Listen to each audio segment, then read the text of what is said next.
सर्वांना नमस्कार. स्वागत आहे आपलं तुझी माझी जोडी या यूट्यूब चॅनलवर.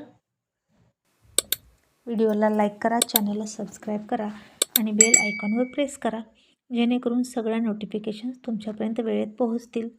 गोंधन भाग 80.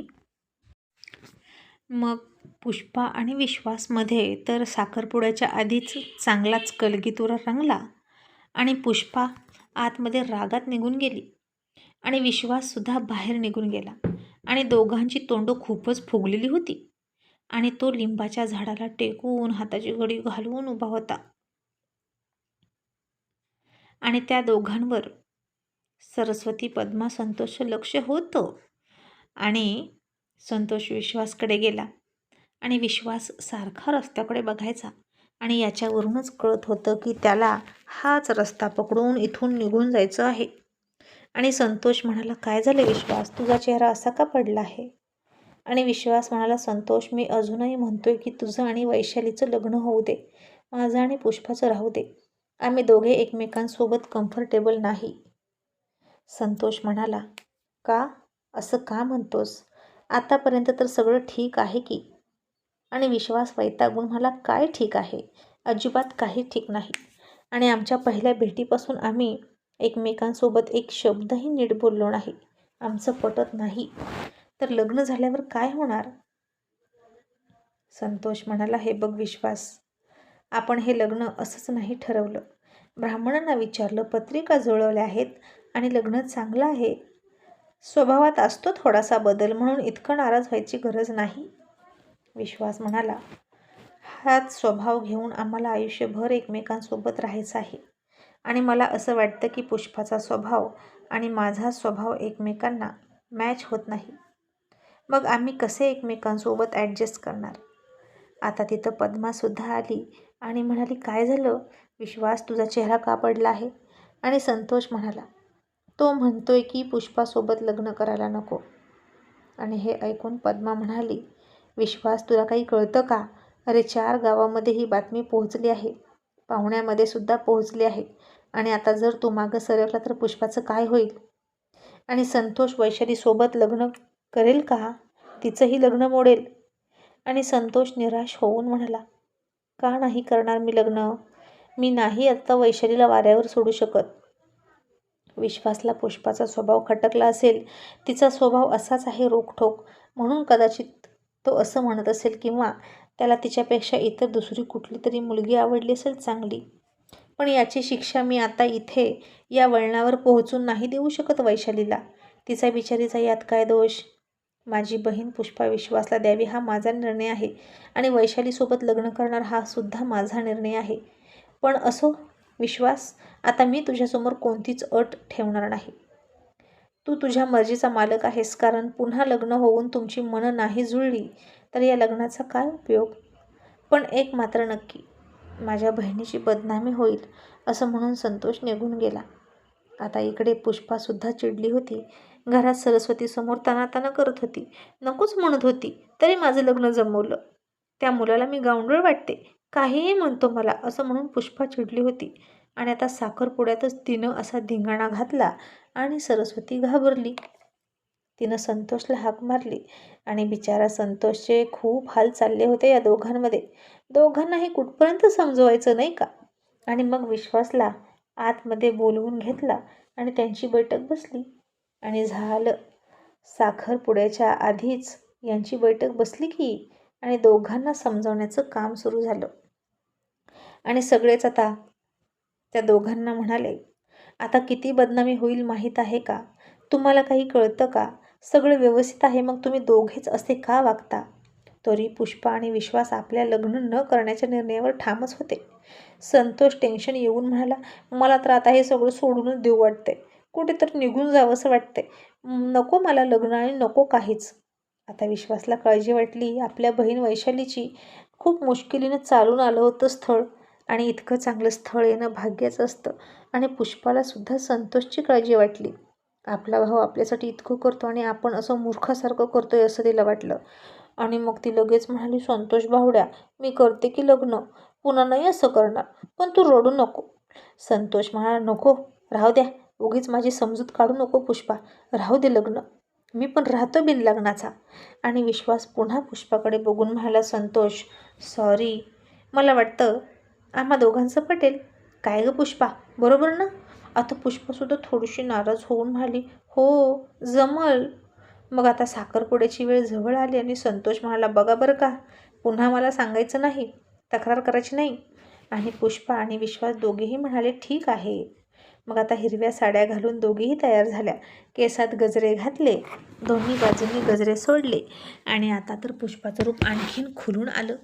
साखरपुड्यासाठी दिगंबरसुद्धा आला होता आणि आता तो सगळ्यांसमोर अंगणात बसला होता आणि पुष्पाची एक झलक तरी बघायला मिळावी अशी त्याची अपेक्षा होती.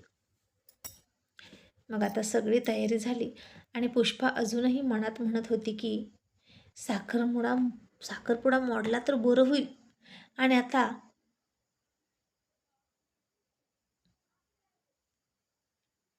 बोलवणारच मला ब्राह्मण, म्हणून ती मनातच उलटी गिनती करत होती. 10, 9, 8, 7, 6, 5, 4, 3, 2, 1. चल पुष्पा, हाक आली, असं म्हणून तिनं खांद्यावर पदर घेतला. तसं सरस्वतीनं हाक मारलीच, पुष्पा बाहेर ये. आणि तिनं पदर घेतला आणि गरीब गायसारखी त्याच्या शेजारी जाऊन मान खाली घालून बसली. आणि त्याच्या परफ्यूमचा सुगंध नाकात शिरला आणि तिनं हळूच त्याच्या खांद्याकडे तोंड घेतलं आणि तो वास घेतला आणि म्हणाली, माणूस किती पण माणूस घाणा असे नका, पण अत्तरचा वास मात्र छान येतोय. मग आधी त्या दोघांचा साखरपुडा करायचा होता. मग संतोष आणि वैशाली यांचा. पुष्पा जशी त्यांच्या शेजारी जाऊन बसली तसे सगळे जोडा बघायला लागले आणि म्हणायचे, छान आहे ना जोडा. आणि विश्वास मनात म्हणाला, हो ना, छान आहे जोडा, अगदी तोंडात मारण्यासारखा. माझं कसं होणार काय माहिती या अडाणी मुलीसोबत. मग आता तिची ओटी वगैरे भरली, दोघेही अंगठी घालण्यासाठी उभा राहिले. विश्वासनं अंगठी घालण्यासाठी तिचा हात हातात मागितला, पण पुष्पा आता आपलं त्याच्याकडे लक्ष नाही असंच दाखवत होती, हात देत नव्हती. आणि विश्वासनंच तिचा हात उचलला आणि तिच्या हातात अंगठी घालायला गेला, तर तिच्या हातात आधीची दिगंबरनं घातलेली अंगठी होती. आणि विश्वासनं त्या अंगठीकडे चकित होऊन बघितलं, तसं संतोषनं पुष्पाला ती अंगठी काढण्याचा इशारा केला. आणि संतोष मनात म्हणाला, वेडी आहे का पुष्पा, काही कळतं की नाही, ही अंगठी काढून ठेवायचं माझंही लक्ष नव्हतं. आता विश्वासला डाऊट येऊ नये म्हणजे बरं. आणि पुष्पानं ती अंगठी काढली आणि दुसऱ्या हातात पकडली. तिनं अजूनही त्याची अंगठी काढली नव्हती, कारण ती तिच्या पहिल्या प्रेमाची निशाणी होती. आणि आता हे सगळं दिगंबरसुद्धा बघत होता. पुष्पा कशा प्रकारे त्याची होता होता राहिली हे त्याला आठवलं, पण आता हे सगळे नशिबाचे खेळ होते, त्याला कोण काय करणार. आणि तो काहीही न बोलता शांत बसला होता. मग आता विश्वास तिच्या बोटात अंगठी घालायला गेला, तर तिच्या मापाची ती अंगठी नव्हतीच, मोठी होती. त्यानं मनापासून ती घेतली नव्हतीच आणि तिचं मापही घेऊन गेला नव्हता. मग त्यानं ती अंगठी करंगळीत घातली, मधल्या बोटात घातली, त्याच्या शेजारच्या बोटात घातली, पण ढिल्ली होत होती. आणि पुष्पा लगेच हात खाली करायची, सारखी सारखी हात खाली करायची, अंगठी लगेच त्याच्याच हातात पडायची आणि सगळेच हसायचे. आणि पुष्पा त्याच्याकडे रागात बघत होती आणि विश्वास मात्र लाजून गोरामोरा झाला होता. आणि शेवटी त्यानं तिच्या अंगठ्यामध्ये अंगठी घातली आणि ती अंगठी अंगठ्यात बसली. आणि कोणीतरी म्हणालं, अरे पोरीचं माप घेऊन गेला नव्हता का, असला कसला नवरदेव आहे तू. तरी सरस्वती समजूतदारपणे म्हणाली, असू द्या असू द्या, आता पुष्पा त्यांचीच आहे आणि अंगठीसुद्धा त्यांचीच आहे, ती तिच्या मापाची करून घेतील की पुन्हा. आणि मग फोटोग्राफरने फोटो काढला दोघांचाही आणि तो म्हणाला, थोडंसं हसा की, असा का चेहरा केला आहे नवरदेव, शिक्षा सुनावली आहे असं तोंड झालं आहे तुमचं. आणि विश्वास कोणाला ऐकायला जाणार नाही अशा हळू आवाजात म्हणाला, हसू गायब झालंय माझं, कारण लग्न म्हणजे जन्मठेपेची शिक्षा असते. लग्न जमतं आणि स्वातंत्र्य गायब होतं. मग जेव्हा माणूस कैदी होतो तेव्हा तो कसा हसेल.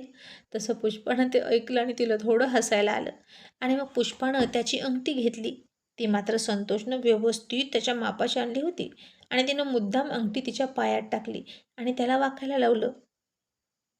तसा विश्वाससुद्धा लगेच वाकला अंगठी उचलायला आणि ती मनात म्हणाली, आगाऊ पुष्पा, आता पड माझ्या पाया. मग त्यानं तिची साडी थोडी इकडे तिकडे केली, अंगठी सापडली आणि पुन्हा तिच्या हातात दिली. तिच्यासमोर हात केला आणि दुसरीकडे बघितलं आणि तिनं त्याच्या नखावर मुद्दाम नख दाबलं. तशी त्याला कळ आली आणि तो ओरडला. त्यानं तिच्याकडे थोडं रागात बघितलं आणि पुष्पाने त्याला डोळ्यांनी खणवलं आणि इकडे समोर बघायचं माझ्या भावासाठी हे लग्न करते मी, लक्षात ठेव, असं म्हणाली. मग तो सुद्धा थोडा ॲटिट्यूडमध्ये समोर बघत होता आणि त्याचा हा ॲटिट्यूडसुद्धा भाव खाऊन जात होता. मग दोघांनी अंगठ्या घातल्या, साखरपुडा झाला, एकमेकांना साखर भरवली. मग ती सगळ्यांच्या पाया पडली. आता तोही पाय पुढे करून उभा राहिला आणि तिनं खाली वाकून त्याला चिमटा काढला आणि आत निघून गेली. मग संतोष आणि वैशालीचा सुद्धा साखरपुडा झाला. त्या दोघांनीही एकमेकांना अंगठी घातली. मग बाहेर जेवणाच्या पंगती उठत होत्या आणि या चौघांना जेवताना जोडीनं बसवलं. संतू, वैशाली जेवताना बोलत होते, हसत होते, एकमेकांची विचारपूस करत होते. अंगठी आवडली का, असं संतोषने तिला विचारलं आणि पुष्पानं तिच्या अंगठ्यातल्या अंगठीकडे फार रागात बघितलं आणि म्हणाली, संतू भावड्या, हे तुला तर पटतंय का, तू सांग. तू म्हणतो की चिडू नको, पण यांना माझ्या मापाची अंगठीसुद्धा आणता आली नाही, मग तू कशी आणलीस र वहिनीच्या मापाची अंगठी? याचा काय अर्थ होतो माहीत आहे का? आणि विश्वास म्हणाला, उलट मी मोठी अंगठी आणली. त्या बोटात बसणारी असती तर कमी वजनाची असती, ही जास्त वजनाची आहे, असं म्हणून त्यानं वेळ मारून नेली. आणि पुष्पा गप्प बसली. तिने त्याच्याकडे रागात बघितलं आणि पुन्हा त्याचा परफ्यूमचा वास तिला आला आणि ती शांत झाली. आणि आता विश्वास जेव्हा इकडे तिकडे बघायचा तेव्हा पुष्पा त्याच्या खांद्याला नाक लावायची आणि वास घ्यायची. आणि विश्वासचं लक्ष गेलं आणि तो म्हणाला, काय झालं, असं का करतेस? आणि ती खांदे उचलून म्हणाली, काहीच नाही, कुठे काय. मग आता सगळ्यांना जेवणं वाढली आणि आगाऊ पुष्पानं तिच्या मैत्रिणीला मगाचेच कडक लाडू विश्वासच्या प्लेटमध्ये ठेवायला सांगितले. इतक्यात बाहेरून कुणीतरी हाक मारली आणि विश्वासनं तिकडं बघितलं आणि तिनं सगळ्यांचा डोळा चुकवून मीठ मिसळलं विश्वासच्या प्लेटमध्ये.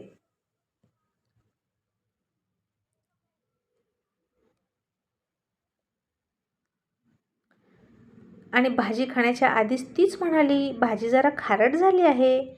आणि विश्वास भाजी खाऊन मला, जरा नाही, जरा जास्तच, खूप खारट झाली आहे. पुष्पा म्हणाली, पण खायची बरं का गुपचूप, वाढलेलं अन्न फेकायचं नाही, कारण पोटा पाण्यासाठी आपण धावपळ करतो ना, असं म्हणून तिनं त्याला फेकू पण दिलं नाही. आणि विश्वास म्हणाला, हो खाणारच आहे, असं म्हणून त्यानं लाडू दाताखाली पकडला तोडण्यासाठी आणि त्याच्या दातात कळच आली. लाडू खाली ठेवून म्हणाला, बापरे, हे लाडू इतके कडक कसे, उन्हात वाळवलेत का? आणि पुष्पा हळूच म्हणाली, मग ते राहू दे बाजूला, ते फोडण्यासाठी ना तुम्हाला ठोंबा देते, असं म्हणून तिनं मैत्रिणीला ठोंबा आणायला लावला. विश्वासच्या हातात दिला आणि विश्वाससुद्धा लाडू फोडण्यासाठी ठोंबा हातात घेऊन बसला. आणि आता सगळे हसायला लागले विश्वासला आणि आत्तापासूनच बायकोचं किती ऐकतोय, असं म्हणायला लागले.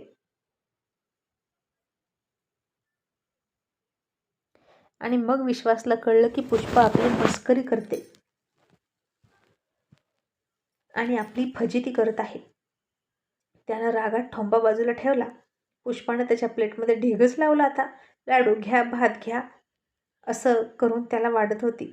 आणि विश्वासनं बास बास म्हणून हात आडवा लावला आणि कसंबसं जेवण केलं आणि 15 दिवसानंतरचा लग्नाचा मुहूर्त फिक्स केला. आता दोन्ही घरी लग्नाची धामधूम सुरू झाली. पत्रिका वगैरे छापायला दिल्या आणि दरम्यान संतोष 1-2 वेळा विश्वासच्या घरी आला आणि वैशालीला घेऊन फिरायला पण गेला होता. वैशाली खूप खुश होती आणि तिचं सुख त्या चुलत्यांना बघवत नव्हतं. आणि जो येईल त्याच्याजवळ त्या चुलत्या तिला नावं ठेवायच्या. मग आता आजही संतोष वैशालीला घेऊन गाडीवर फिरायला गेला होता आणि दोघेही मनसोक्त फिरले. आणि तो तिला घरी सोडायला आला तेव्हा मुद्दाम मधली चुलती थोरल्या चुलतीजवळ मोठ्यानं म्हणाली, काय माहीत काय होतंय, लग्न होते की नाही कुणास ठाऊक, पण त्या आधीच पोरगी पोट घेऊन येणार एवढं मात्र नक्की. आणि पद्मा आणि शंकरला तोंड दाखवायला जागा उरणार नाही. असं गाडीवर फिरणं शोभा देतं का लग्नाच्या आधीच? आणि हे ऐकलं तसं वैशाली नाराज झाली आणि संतोषला राग आला आणि त्यानं मुद्दाम वैशालीचा हात पकडला, तिला खोलीतच घेऊन गेला आणि दरवाजा लावून घेतला. तसं वैशाली घाबरली आणि म्हणाली, अहो हे काय करताय, दार का लावलं, बाहेर माझ्या चुलत्या आहेत, त्या काय म्हणतील, आधीच काय काय बोलतात बघितलं ना. आणि संतोष हसून म्हणाला, त्यांनी आणखीन बोलावं म्हणून तर हे केलं ना, पण मी खरंच काही नाही करणार, जे काही करणार ते लग्न झाल्यावरच करणार आहे, तोपर्यंत तुला हात नाही लावणार. पण काय गं, तुला काय वाटलं? मी तुला आता काय करणार होतो? असं म्हणून त्यानं तिला डोळा मारला. तशी वैशाली ओंजळीमध्ये तोंड लपवून लाजली आणि त्याच्याकडे पाठ करून उभा राहिली. आणि आता वैशालीच्या चुलत्या मात्र दरवाजाला कान देऊन उभ्या राहिल्या आतले आवाज ऐकण्यासाठी.